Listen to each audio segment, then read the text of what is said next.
Welcome to First Strike here on VSiN. I'm your host, Dave Ross. For the next hour, we're going to break down UFC Paris. Yes, as we stay overseas this week again in the UFC. Going to break that down with Lou Finocchiaro in just a second. Of course, Jordan Sherwood's going to join us, and we're going to have Reed Kuhn and Dan Vreeland as well. But also, want to look back at what we just saw at UFC Singapore. An amazing finish there to that fight card. Certainly Max Holloway, a third-round stoppage of the Korean Zombie, and we saw all the emotion from Max with what's happened in Hawaii, and also all the emotion for the Korean Zombie, who officially called it a career right there in the Octagon Saturday in UFC Singapore, and then being serenaded by the Cranberries version of Zombie as he says goodbye to the UFC. A very emotional final fight that we saw from the Korean Zombie and Max Holloway. But without further ado, let's get to Gamblue. You can follow him on Twitter at that same handle as I do. He is the host of the About Business podcast.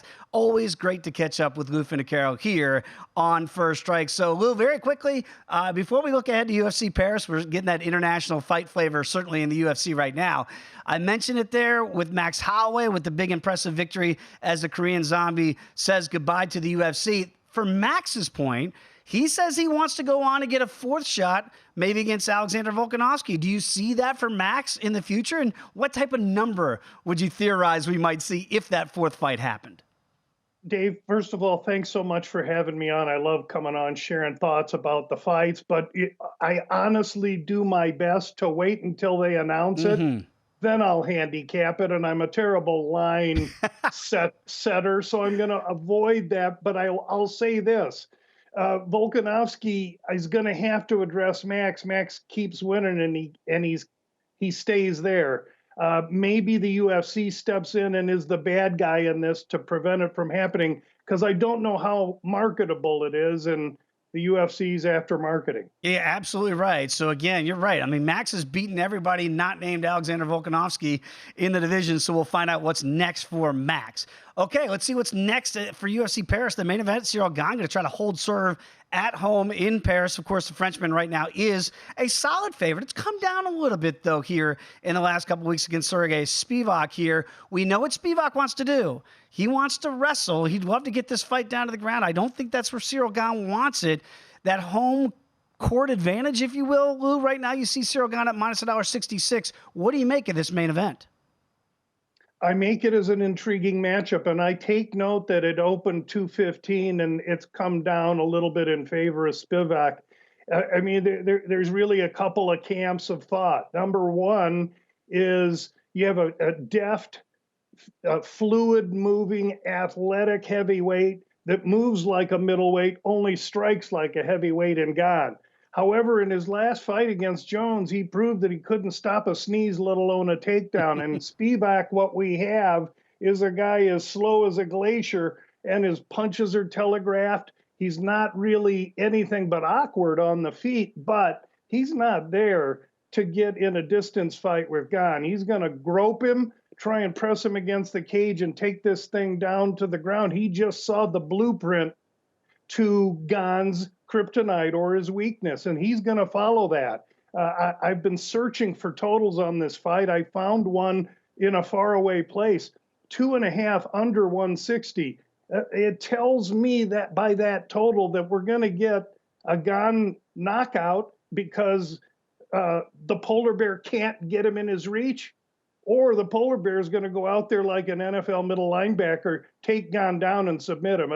But that's what I'm reading by that line, if it substantiates, and if that is, in fact, the total on the fight. You nailed it. We get this as we record First Strike each and every week here on a Tuesday, and there it is, under 2.5 right now, juiced heavily, minus $1.62 to that under here, right in the middle mark of a potential 5-round main event fight. So the pathways for victory there, as you mentioned, Gane by KO, TK, or DQ, it is plus money, plus $1.25 if that's the pathway there. It's interesting because the Spivak side here, if you like the underdog, it's almost even, plus 450 for KO, TK, or DQ, but sub is 4-1 as well. So it shows you if he's able to secure a takedown, maybe he could go the ground and pound route, which we've seen him do in a couple of his victories as well. Would you, if you're on the underdog side, would you shy away from method of victory because there are two possible outcomes? But if you like the Gane side, maybe you look to that KO prop at plus $1.25. No, I would just keep it safe, Dave. And on DraftKings, you can find a fight to end via finish. And that's the way I'd go to Spivak, and you'd probably just get plus 275 or 325 or something like that. I like playing it that way anyway when there is such a split in each side, finish or submission. Yeah, 2-1 to your point, Lou, right now. If you Two to like one. the dog, right? Which is interesting because, again, you're almost getting plus $1.50 here in the marketplace if you like the dog side, but you can get a little bit more if you like him by finish, i.e., they don't think the bookmakers that a pathway to victory there is by decision in a potential 5-round fight for the underdog. Let's get to the co-main event because, Lou, I'm fascinated by this. You got a 2-time former strawweight champion of the world, Rose Namajunas, making her debut now at 125 against Manon Fiorot. And Fiorot here is looking as a rather large favorite. We're seeing it at minus $1.85 right now. The comeback on Thug Rose is plus $1.54. We know who the bigger woman is going to be in that octagon. It is only potentially 3 rounds here in this flyweight debut for Rose. What do you make of Rose going up 10 pounds? I make her going against a woman that's violent, ferocious, much larger than her, has well more power than her, but doesn't have the experience. And really, if we want to take Thug Rose at her best and create a foe for her, it's Fiorot, because Rose is a mixed martial artist and she'll use all the aggression that the French lady is going to emit against her. Now, are we going to get Thug Rose at her best mentally and physically? That's the question in this fight for me. She's the one going up in weight against a huge woman coming down, cutting to make 25. Rose is going up. So it's really, there's a lot that I have to figure this week by watching fighter interviews and weigh-ins about what I perceive to be the mental condition of Rose, because it affects me so much in how I handicap the fight. But at the end of the day, I think this is a very tall task for Thug Rose. At first blush, I would say, wow, you're giving me plus $1.54 on Rose. I've got to like that with the quality of opponent that you alluded to. But you just nailed it for me too, Lou, which is with Rose Namajunas, you really have to do it where her mental state is. And it's absolutely, we know when she's right, she's one of the best fighters in the world. We'll see that translate to 125. Normally you go, well, that's who she wants. She wants a striker, right? Normally you worry about grapplers, Jessica Andrade, obviously with the dumping her on her head there, getting that knockout finish. And we saw the Carla Esparza fight, not exactly aesthetically pleasing to the eye the last time out at 115. Can Thug Rose stand on the feet with a bigger woman and bang out a victory? Because that seems to be the type of fight we're going to get. Oh, I think she was prepared to do that with Oui Oui, but she kicked her in the head and knocked her out. And I think she's absolutely capable of playing Matrix and making Fiorot miss all night. I mean, is there a total on this fight as well? We've got 2.5 right now, juiced heavily to the over. You got to lay 2-1 if you think it's going to get over 2.5 rounds. If you like the fight to go the distance, it's minus $1.80. So not expecting a finish here, according to the bookmakers. Yeah, and to me, that's very indicative of style of fight. And the fight, if I know this fight's going to decision, I have to consider Rose more seriously. Yeah, plus 250 right now, Rose via decision. I'm picking up what you're putting down there. A very intriguing fighter in Benoit Saint-Denis. He's going to go up against Thiago Moises here, and a small favorite here for Saint-Denis, cashed as a dog, but now he's in the favorites role at minus $1.55 against Moises at plus $1.30. What do you make of this one? Could be a really interesting lightweight bout here. Oh, I think it's going to be just TNT. I mean, you've got a guy in Moises that is flashy, can strike, probably should watch himself in this one striking. I think on the ground, though, both of these guys are, well, Thiago's a black belt and Saint Denis a brown belt, but they can both roll. I think it would be in Moises' best interest to keep this close and try and roll. Meanwhile, this kid Saint Denis, he's equipped with world-class judo. His dad was a judo teacher, and he's a former French Navy SEAL. So he's huge for the division. He's violent with hands. He can roll capably enough to get back up should Moises take him down. And mentally, he can't break. Boy, that's a dangerous fighter, and I sure like him a lot. I jumped on him Sunday at minus 125. I couldn't believe the price was that low. We're seeing minus 150 or minus 155 now, and I think it will be higher by the end of the week. So if you like the Frenchman, I think the time to jump would be now. Let's talk about a guy in Volkan Oezdemir in no time. It seemed like a long time ago that he was looking for the light heavyweight championship of the world. Now against Bogdan Guskov here, he is a big favorite, minus $1.85 today. What do you make of Volkan, this iteration of him now in 2023? You know, I'm worried about him in this spot. I don't know what kind of striker this Guskov is. I know coming from Kazakhstan, one of the Russian areas there, please excuse my lack of definition, that he's going to be a great grappler. But how about his hands? I'd like to think that he's got power, and if he does, he can do some harm to Oezdemir that's too willing to receive in order to get to take out. Yeah, I think it feels a little heavy right now on that Oezdemir side here at minus $1.85. Got about 30 seconds very quickly. What do they get when they check out the Bout Business podcast each and every week? You're going to get clairvoyant, interesting ways to derive profit from UFC fights. It's a pleasure to come on and share insight with the First Strike crew every week. Listen to the other guys. They're all good. And Dave, thanks for serving us up so well each week. I love it. Clairvoyant is a very good way to describe yourself. We'll appreciate you as always. When we come back, much more to get to. Going to Chicago, Jordan Sherwood next here on First Strike.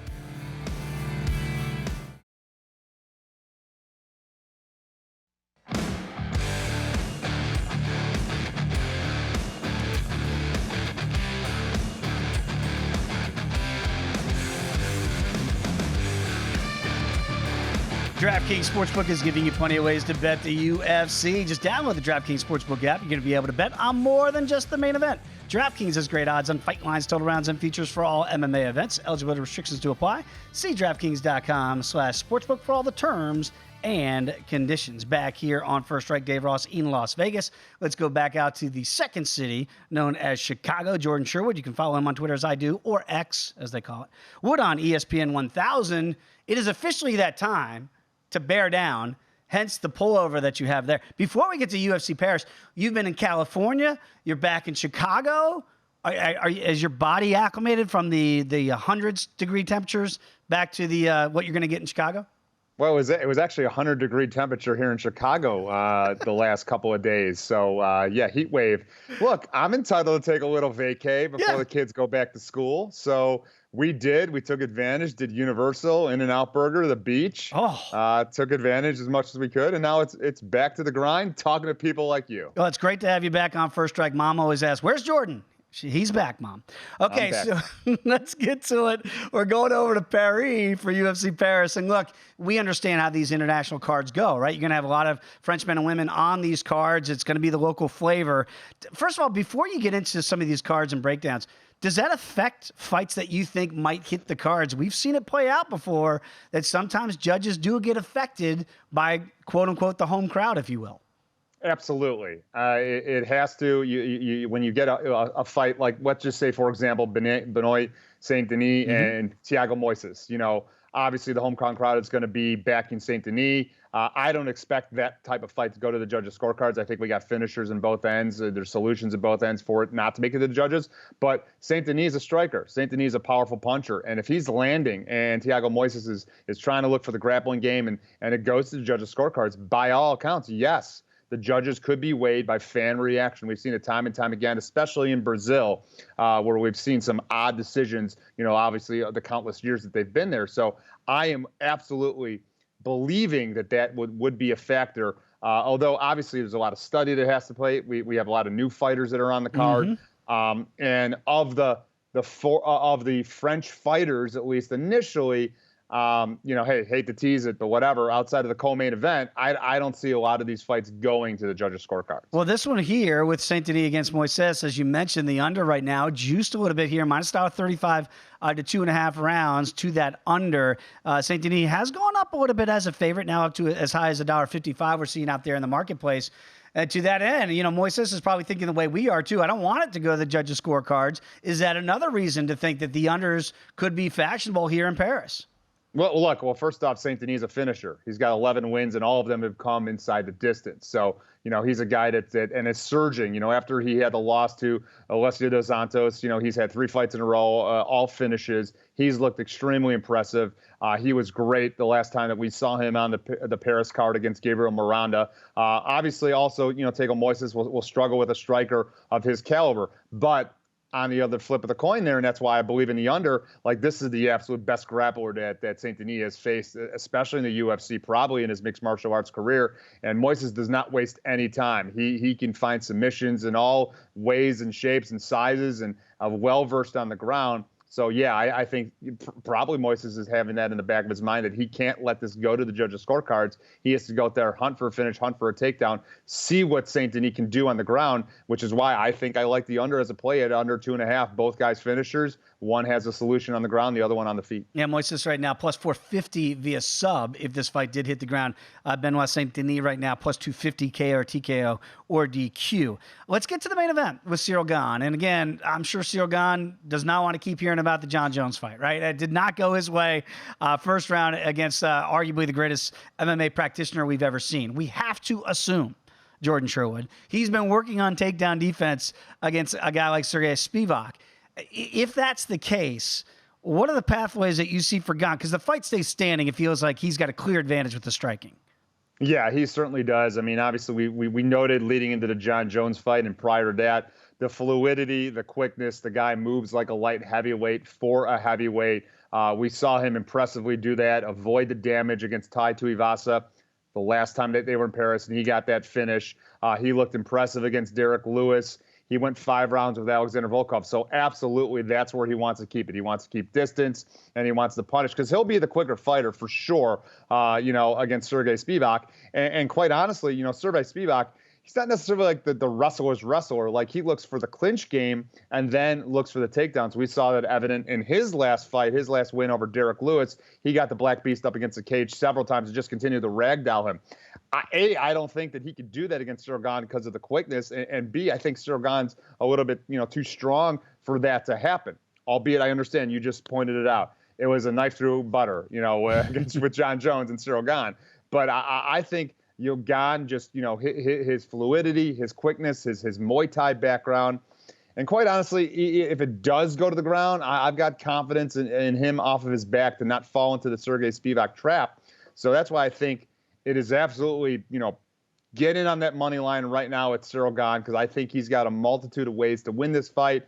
But in all likelihood, he gets a later finish against Sergey Spivak. Yeah, and we're seeing the number come down now, minus $1.66 on Gane here. I wonder if this number then goes back up before we actually get to Saturday in Paris, because it is interesting to see, like, it feels like a lot of Spivak money has come in. I wonder if that number will fluctuate back the other way before we get there to fight night in Paris. I do want to get to the co-main event. I'm fascinated, who isn't, by Rose Namajunas going up in weight now, the former strawweight champion, 2-time strawweight champion in 115, now making her debut in the flyweight division. Manon Fiorot, we've seen her. She's looked really impressive so far in her UFC short stay here. She is the older fighter, the Fiorot, the French woman at 33. It's hard to ignore where Rose is mentally before any fight. How much does that factor in to what you think you might see out of Rose in her flyweight debut? Yeah, she's just untrustworthy. I mean, even though she comes from a fantastic camp, and we love backing Trevor Whitman fighters. Mm-hmm. And look, she's a cerebral fighter, and obviously being a former champion, 2-time champion, as you alluded to. But, like, how is the extra weight going to help her? I mean, she was always a smaller fighter anyway, so now she's going up in weight. And, quite frankly, she's going into a kickboxing match against probably the best kickboxer we have in women's mixed martial arts, in Fiorot. I would have loved to see Fiorot against a wrestler, because we haven't seen it yet. And, Rose is good on the ground, but she's not going to look for takedowns. She's going to look to utilize her quickness, her speed, and volume strike. I just worry about that. Again, also a fight going into the home country. I worry about the scoring for Fiorot if you're a Rose backer. And I think this fight goes to the judges' scorecards, and we get a 3-round kind of kickboxing match. So I'm hesitant to back Rose. I really am. I'd love to see what she looks like on the weigh-ins, what she looks like with that extra 15 pounds. That'll be the determining factor. I know my buddy Gamelu always likes to wait till the weigh-ins. I do as well. But it's just stylistically a matchup I don't like Rose for, especially making a debut against someone that's looked as great as Fiorot has. Now, when you look at the Fiorot prop via decision, plus $1.25, because it is juiced heavily to the over 2-1 here to go over 2.5 rounds, would you look at that way, or do you think Fiorot really might have some finishing potential in this one? I mean, I always think she's got finishing potential. It's just the finishing potential against her opponent. I mean, look, we know how high caliber of a fighter Rose is, and the only time that she's ever been knocked out was via a slam by, Jessica Andrade. So, and she's been in there with some heavy hitters like, Zhang Li, and Joanna Jacek. So I don't worry about that. I think the smart money, would be on Fiorot via decision. Just thinking, again, kickboxing match, both fighters fighting at distance, and Fiorot just doesn't have the power to knock out Rose. Very quickly, I want to talk a little bit about Rhys McKee here. Skeletor is going to be back in there as a dog in this fight. What do you make of the fighter from Northern Ireland in Paris? Yeah, I mean, look, it's a risky fight against Lusa. We know what he does. He's got power. He could utilize some wrestling, and Rhys McKee kind of washed out of the UFC rather quickly. But who's going to be successful making your debut against Khamzat Chimaev on the back end of his back-to-back week fights? I was excited about Rhys McKee's debut. He did very well in Cage Warriors leading to that UFC debut. He lost 2 in a row. Also against Alex Morano. We know how talented that fighter is. He redefined himself. Won the title, defended the title at Cage Warriors, which is a respectable regional promotion. So I like Rhys McKee coming in as the underdog. Probably a little bit of a risky, wouldn't be one of my go-to favorite picks, but I think a 3-round fight standing, he could avoid the damage, maybe look to outpoint Lusa on the feet, avoid the fight from going to the ground. So I think Rhys McKee certainly is a live dog. Yeah, sometimes when you come back at another opportunity what you maybe take it a little bit differently than you did the first time around. I'm picking up what you're putting down there. Very quickly, about 30 seconds, the Unnamed MMA Pod. Still without a name, but a lot of great guests. Tell the people what they get when they tune in. Yeah, it's available on the ESPN Chicago app or wherever podcasts are found. And we're going to break down UFC Paris a little bit later on. And oh, by the way, Football Fest on Sunday, we had it at ESPN Chicago. Someone came up to me and said, "Hey, I love your stuff on First Strike. I love you on it." Boom. Let's go, First Strike, out there in Chicago. Jordan, appreciate you as always, my friend. Good to have you back. When we come back, we're going up to Dan Vreeland in Boston. That's next here, First Strike on VSiN, the Sports Betting Network.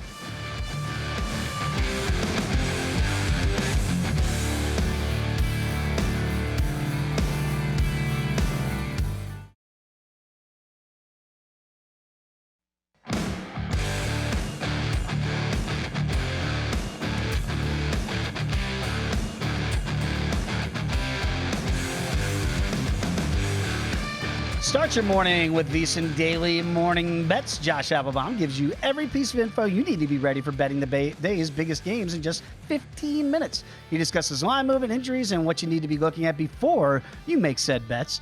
Make the VSiN Daily Morning Podcast part of your morning routine. Download and subscribe wherever you get your podcast. And if you're listening to podcasts, you're probably listening to Dan Vreeland's podcast. He is the host of Top Turtle MMA and SGPN MMA. You can follow him on Twitter as I do at Gumby Vreeland. And Dan, your ears must have been burning because Lou Finocchiaro said at the beginning of this very program, this is a Gumby Vreeland card when we get over to France. And I apologize to all the French men and women if we butcher some of these names. But Dan, there's got to be a lot of fighters that a lot of people don't know that you do and certainly can help educate here. Are there any here that you look at and go, this French man or woman that you might not have seen before, you're really going to be excited about?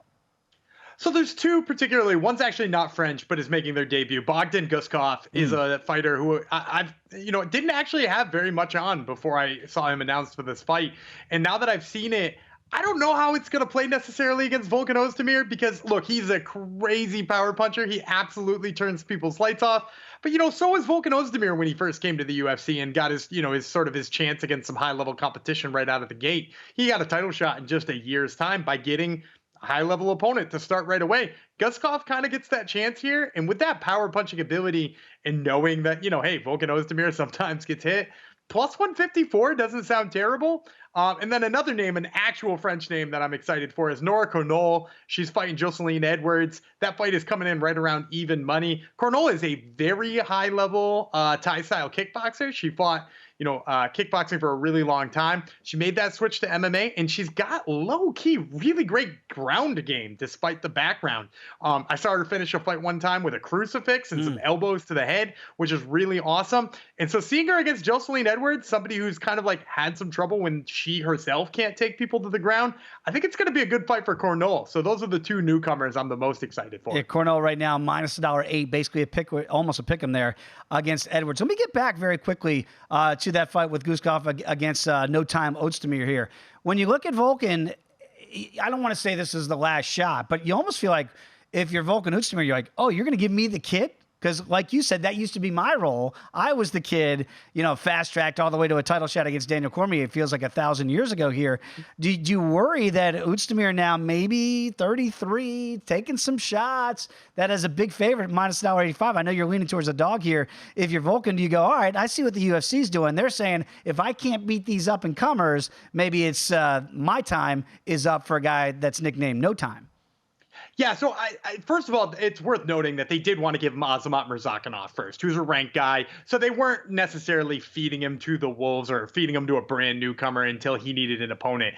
But my big problem right now with Ozdemir is he's not really beating anybody in any impressive way that makes me want to bet him, right? Like his last 3 wins were, a win over Ilir Latifi, which didn't age well. That dude's up at heavyweight now. A split decision win over Alexander Rakic, which I didn't think he won. And then that very boring fight with Paul Craig where he just basically didn't engage Paul Craig in any kind of, grappling or striking, really, for that matter at all. And sandwiched in between all of those 3, you got 3 losses. Now, granted, only one of them is a knockout, and it's Yuri Prohashka, which, ages very well at the end of the day. So I'm not sure I'm worried about his chin, but I am worried that he's not going to beat somebody who strikes as well as Guskov does, which is, again, why I'm so tempted by that big line on Guskov. But the number I'm the most tempted about in this fight is definitely the under because, he has put people away, right? He put Ilir Latifi away. He's they call him No Time for a reason. He was getting people out quick way back when. And Guskov is a guy who, kind of like Korean Zombie did this past weekend. He throws caution to the wind. I think we're going to see a fight that ends quickly. All right, so that under right now for a round and a half is minus $1.32. So it might be no time for one of these 2 fighters in Paris on Saturday. Let's get to Farid Basharat here. Big favorite, over a $3 betting favorite against Clayton Rodriguez. Are you surprised that it's over $3 right now, $3.25 for Basharat, or do you think that's appropriately lined? I think I'm a little surprised, but at the end of the day, I think he's getting the brother bump. We saw it a little bit with the Bonfim brothers, right? The lesser of the 2 Bonfim brothers got bumped way up when he fought Benoit Saint-Denis, and it really, that line shouldn't have been where it was. It was pretty obvious that it shouldn't be where it was. Farid Basharat, the lesser of the 2 Basharat brothers, in my opinion. I like Javid a lot better.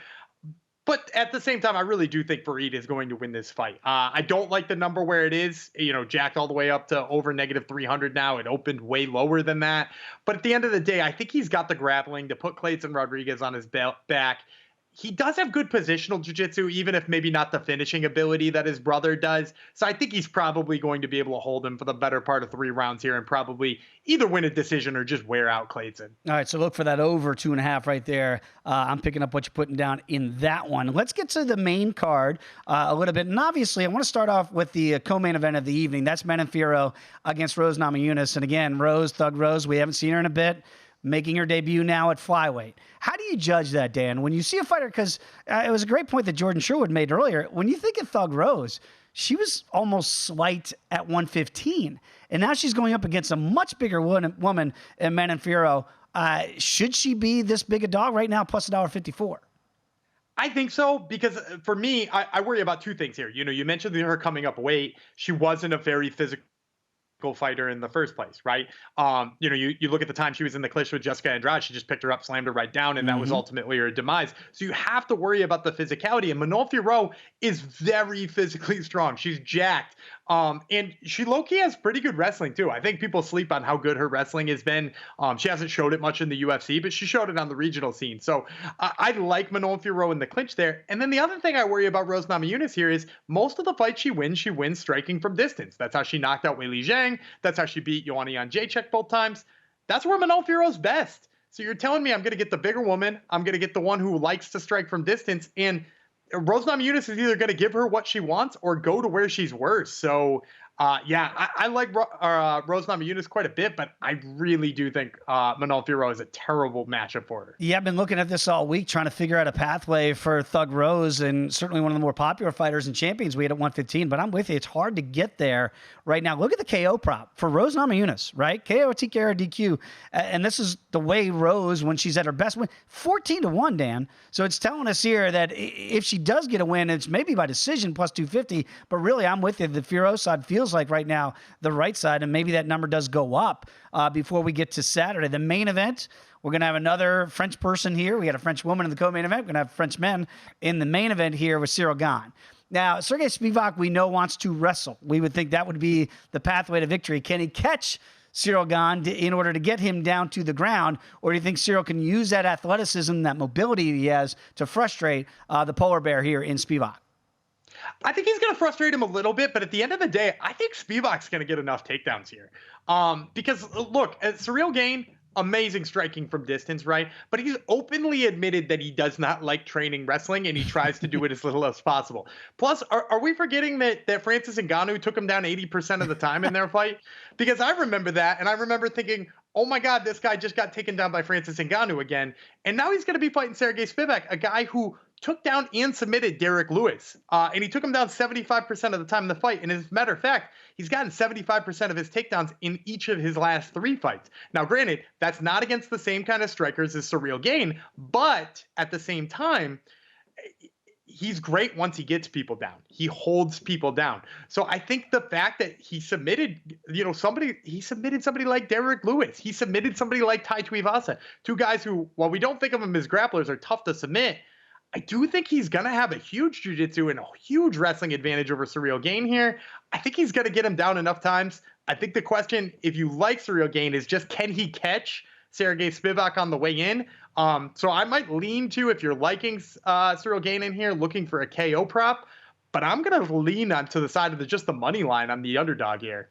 Plus $1.25 right now for Ciryl, KO, TKO, or DQ, if you think you can get it done that way. To the point, Dan, about finishing potential, look at the under 2.5 rounds, juiced heavily to it at minus $1.62. You know, I think Ciryl is a guy that can show mobility. We've seen him go the distance before in 5-round fights on his ascent and rise in the heavyweight division. Do you think this is a quick night in Paris, or maybe a little bit longer than people expect? I think this is going to be a little bit longer than people expect, especially if it does favor Spivak, because Spivak is a guy who, likes to take people into deep waters. His wrestling's pretty good, but Gane has had good defense. I think the over is definitely in play there, especially if you like the Spivak side, but also it might just be in Gane's best interest to just try to wear him out, to try to stay on the outside, because I do think he'll have the better cardio and athleticism in the later rounds. I got about 30 seconds to go. It's been a couple weeks since UFC left Boston. Has the city recovered, Dan, from the shock and awe of that night?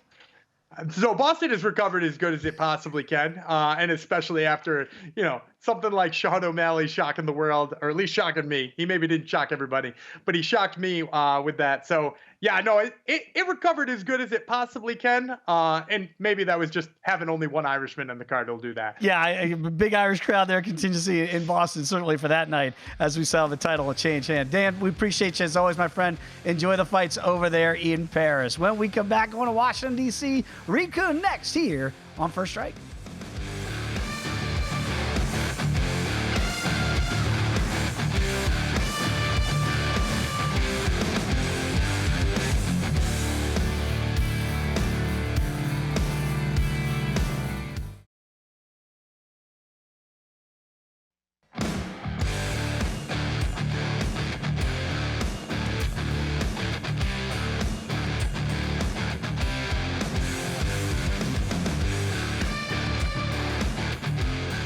We roll on this edition of First Strike from Las Vegas, going out to the nation's capital to catch up with our guy, Reed Kuhn. You can follow him on Twitter, as I do, at Fightnomics. He is the author of a book of the same name. And Reed, I think what people know, certainly I hope they've picked up your book, and we're still waiting on the sequel, by the way. When they read your book, I mean, it's data-driven. You are looking, before you wager on these fights, to find the proper data that's going to lead you to a profitable situation more often than not by following those numbers. When you have a fight card like this one, just in generality, you're going to have a lot of new fighters. If your data, if you don't see enough on them, do they become automatic passes for you? Yeah, actually, if they don't even meet the criteria of running through a model, then I ignore them completely. So I'm looking through a fight card and I'm looking at both sides and I'm saying, all right, how many prior UFC appearances does each person have? And they got to have 3 or more. And even then, Ciryl Gane, when he first came in, he might have 3 fights, but only lasted a few minutes each. I'll still run that model. I usually see skewed results and things regress to the mean as time goes on. You want to collect as much data as possible. But yeah, as a 3-fight minimum, even then, I'm somewhat constrained on a fight like this, where I think they're taking a much more regional bias. They're trying to put every Frenchman on the card that they can, and they may not have a lot of tenure. So that means a lot of passes this week. Yeah, and that's funny. Something I talked about a little bit earlier in the program too, Reed. And obviously the numbers, they can't really dictate and measure the crowd and the effect they might have on judges. But we've seen this, right? We've seen this obviously in Brazil, and you can get them in different places, even in the United States. But when you have a card like this, as you mentioned, that's heavy with the French on this, does that maybe skew? It's not going to skew the models, but your opinion, if you think a fight's going to go to the card, that maybe you want to take note of that if you're backing a French woman or man in this instance. I'm aware of it. It's in the back of my head for sure. A long time ago, I looked at expected wins versus actual wins, and really the home cage advantage only took effect in Brazil. Anywhere else, it was either negligible or maybe even a disadvantage, like in Japan, actually, where it was a very quiet crowd. So the same expectations in football, soccer, where the crowd noise can influence referee decisions. I think it's more impactful there, where a single, yellow card in a soccer match might decide a fight. Not a fight, but a game. Getting a penalty kick, that can actually change the outcome of a game big time. But in fighting, maybe not. If you have a fighter who's boring in top control and the crowd is really letting them have it, that's a situation where you might see a stand-up that otherwise might have gone on. So it's going to be very subtle. It's going to be in the cracks. But no, it's hard to take advantage of that with data because that's not something we're factoring in. But it is something I'm going to be aware of as I watch the fight. If I'm thinking, I was relying on this guy with steady top control and he's getting stood up, that might work against me. That doesn't happen to be the narrative on this particular card. As it turns out, I tend to be favoring strikers, which is unusual for me. Yeah, it's fascinating because it's exactly where I wanted to go, because I'm looking at the main event here with Ciryl Gane, and you think of Ciryl Gane as more the striker, Sergey Spivak certainly as the wrestler. And normally the data points are going to lead you towards that wrestler. But in the main event, do they look different to you this time? Well, this is definitely a stylistic contrast. I mean, I think everybody knows what we're getting in this matchup. We're getting a striker versus a grappler. Spivak has been most successful when he's on the ground. And when he can nullify a good striker and get the fight down or up in the clinch on the fence and then get it down, that's been his bread and butter. He's finished people on the ground either way. Gane, obviously an elite striker. And when I look at the numbers, it is glaring. I mean, Gane really is a very good technical striker and much better than Spivak. Spivak has never even scored a knockdown as a heavyweight, despite 80 minutes of cage time. He also has, okay accuracy, okay pace, but not nearly as good as Gane. And Gane also doesn't get hit very often. Defense is sometimes a very good sign of someone who's good technically. You might have offensive metrics, but you're also a brawler and you're sloppy. That is not Gane. So I definitely like him striking here. It's the takedown defense I am worried about, but you have to think he's been working on that for a long time. He's been focused on that. He got exposed in the John Jones fight. Then again, John Jones, elite. Spivak, maybe not. So I am leaning the striker here. I think over 5 rounds, Gane's tools eventually is going to find a home here. I don't see this going to distance. In terms of a fluky finish, if Spivak does get it down and expose Gane on the ground, then it might be a finish for Spivak. But one way or the other, I don't see this going to the cards. I just think it's going to be the striker. Yeah, it's interesting because in Gane's 2 losses, as you mentioned, Ngannou and John Jones. So we're talking about 2 of the best fighters, certainly the heavyweight division for Ngannou and certainly light heavyweight for John before moving up to heavyweight. So no real crime in that, but he did go the distance against Ngannou. You mentioned this one here that you don't think this one will go the distance. Right now at 2.5 is where it's set. You can get plus money if you think you can get over 2.5 at plus $1.32. Is that kind of, do the numbers show one way or the other if it's going to be a quick finish, or do you think it could go longer into the night in Paris? Well, with heavyweights at this level, good heavyweights anyway, dangerous heavyweights, you don't normally expect it to go 3 rounds or more, and it's pretty rare to see a 5-rounder. I got to look back way long ago. I do remember a 5-round heavyweight title fight once, and it was like the first time that ever happened in history. So it's pretty rare for sure. There's a lot of finishing ingredients here. Again, I don't like to get too cute on the totals. 2.5. Does seem like a stretch. I mean, I think if Gane is going to find his opportunity, it's going to be early in the rounds, whether it's early in round 2 or early in round 3. If Spivak is going to finish this, he has to keep this on the mat, and he might have to go for broke to get it there. I'm just unsure of what kind of tank Spivak is going to have chasing someone around the cage, trying to drag down a much bigger man. I mean, Gane is going to outweigh him, I believe, at least with muscle anyway. He's also a bigger frame. So I think that's an uphill battle for Spivak. And right now, again, and Reed, I'm picking up what your numbers are putting down. Plus $1.25 for Gane in the KO, TKO, or DQ prop if this one does not hit those cards. Okay, let's get to the co-main event here. And again, Rose Namajunas going to make her debut in the flyweight division, former 2-time champion in the strawweight division. Again, she wasn't known as a big, physically imposing woman at 115. Now she's going up to 125 against Manon Fiorot, and we know what Fiorot is going to look like. She's going to look like the much bigger woman inside that octagon come Saturday. What do the numbers show you? And again, I ask you this all the time because it's fascinating with the data. When you see a fighter going to a new division, are the numbers leading you anywhere here? What's interesting, I was looking for Rose to be more impressive on the mat, at least statistically, and that's not what I'm seeing, actually. Now, I don't presume to think that Fiorot is going to try to take her down and wrestle her. But I am impressed with her takedown defense and her ground control. Fiorot is clearly a striker first. That's where she is most impressive. And I was worried about the ground game, and it actually shows up kind of solid here. So that might back up the fact that the models are, if anything, agreeing with the price. And then you factor in the weight class change. And maybe in my head, I'm thinking, all right, I'm going to round up on Fiorot here, but it is close, and that's why that makes me nervous. I've been backing both these girls for a while, and now they're facing off. That's always puts me in a tough spot, at least my emotion, but based purely on the data, this is a close matchup. Fiorot, it's that technical striking again. She has really good defense. She doesn't get hit very much, and she's able to push a pace and land strikes, and that piles up. That scores points. And if anything, the hole in Namajunas' game has been the aggression. It hasn't always been there. That last fight was obviously kind of a stinker. So she has to change something in a bigger weight class against a bigger aggressive fighter all at the same time in an away cage for this to work for her, and that's a lot to ask. And even then, the numbers are kind of a wash. Yeah, the Carla Esparza fight, as you're alluding to, not exactly the last pretty picture you want to see, 115, as she now makes her debut at 125. It's interesting because I know exactly what you were talking about earlier about normally the model's going to go to the wrestler. That would go to Thiago Moises against Benoit Saint-Denis. But again, the striker here in Saint-Denis, small favorite. It's gone up a little bit here, $1.55. Are the numbers leading you towards the Benoit side here? They are. It actually has a lot of advantages all the way down. Now, admittedly, much smaller sample size versus Moises. Moises is a guy who I thought was underrated early on. He was outperforming, and even in a matchup against Makhachev, where he was a overwhelming underdog, he actually looked pretty good in the first round. So Moises is not to be underestimated. That said, there's simply too many statistical advantages on the side of Saint-Denis that I have to go that way.